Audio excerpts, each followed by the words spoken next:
Did you know there was a time when some Black Americans not only had to pay to vote, but still had to pass impossible tests like correctly guessing the number of jelly beans in a jar before they were actually allowed to cast a ballot?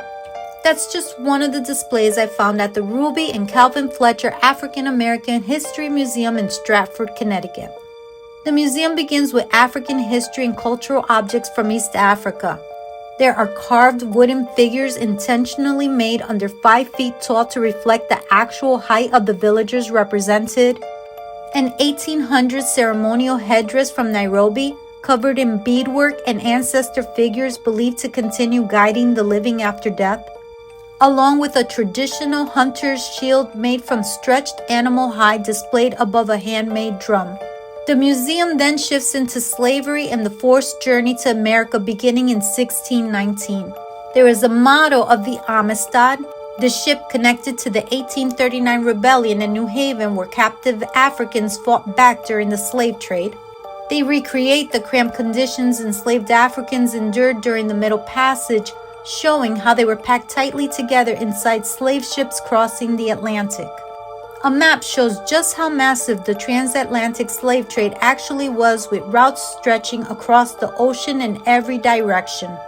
Shackles, iron punishment devices, and raw cotton displayed side by side, one representing wealth, the other the violence used to create it.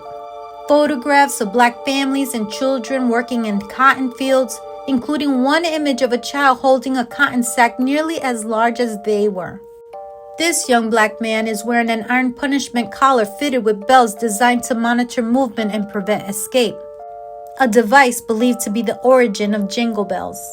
There was racist advertising, caricatures, toys, games, masks, and household objects once treated as ordinary American decoration and entertainment. One very disturbing piece used actual photographs of Black children as part of racist sheet music titled "All Coons Look Alike to Me." Syrup advertisements, darky toothpaste ads, minstrel-style masks, alligator bait imagery, and racist children's games showing how stereotypes became part of everyday American culture.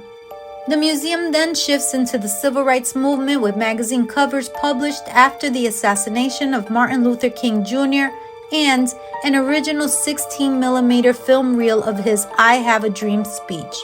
There's a recreation of a civil rights lunch counter sit-in where Black Americans were denied service simply for sitting down and asking to eat.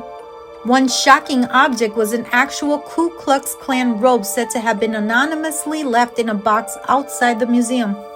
They've also recreated segregated bathroom entrances, including a colored men's door installed upside down so the sign sat lower than the others. The entire museum really forces you to see history differently, not as random isolated moments, but as connected systems from slavery to segregation to caricatures to voting restrictions to the ways history itself gets softened or rewritten over time. Considered Connecticut's first museum dedicated entirely to African American history, it's a must visit if you live in Connecticut or ever find yourself visiting the state.